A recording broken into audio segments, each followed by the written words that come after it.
subscribe the channel and press the bell icon.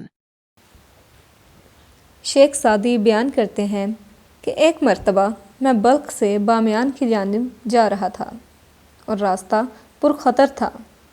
मेरी रहनुमाई के लिए एक नौजवान मेरे हमराह हो लिया।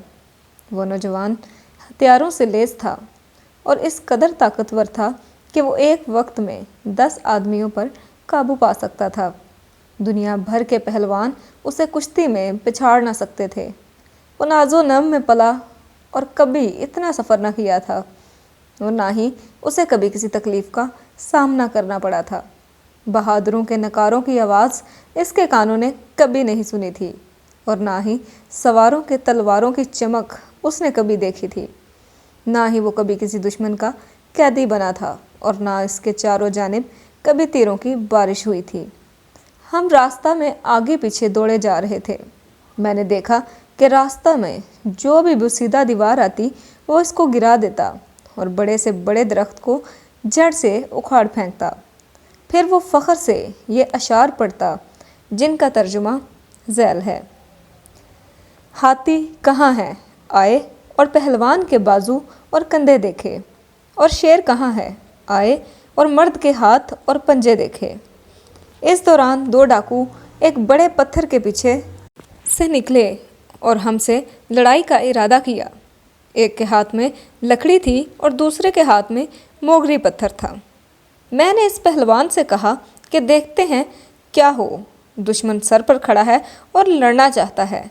तुम्हारे पास जो ताकत और बहादुरी है वो इन्हें दिखाओ। ये दुश्मन अपने पाँव पर चलकर अपनी कब्र के पास आ गए हैं। मैंने देखा कि इस पहलवान के छक्के छूट गए और तीर कमान हाथ से गिर गया और जिस्म कांपना शुरू हो गया। ज़रूरी नहीं होता कि तीर को निशाने पर लगाने वाला बहादुरों के हमले के वक्त भी ठहर सके। मैं जान गया कि इसके सिवा कोई चारा नहीं कि सामान, हथियार और कपड़े सब कुछ छोड़कर अपनी जान बचाई जाए। काम बड़ा हो तो किसी तजर्बाकार को भेज दो जो बफरे हुए शेर को भी कमंद के हलके में फंसा ले, और अगर जवान नासमझ, मोटी गर्दन और हाथी की मानद जिसामत रखता हो तो दुश्मन के सामने आने पर इस पर कपकपी तारी हो जाती है। लड़ाई सिर्फ तजर्बा ही से लड़ी जा सकती है और शरई मसला को सिर्फ आलम दीन ही बयान कर सकता है। बस जो काम जिसको साजे उसी के सपुर्द करना चाहिए। इस हकायत से पता चलता है कि तकब्बुर सिर्फ़ और सिर्फ अल्लाह ताला के लायक है। तकब्बुराना गुफ्तगू से इंसान को बचना चाहिए। जो गरजते हैं वो बरसते नहीं। ये हकायत इस मकौले पर बिल्कुल दुरुस्त साबित होती है। उम्मीद है दोस्तों आपके लिए यह हकायत दिलचस्पी का बायस रही होगी और यकीनन आप इससे कुछ ना कुछ ज़रूर सीखे होंगे।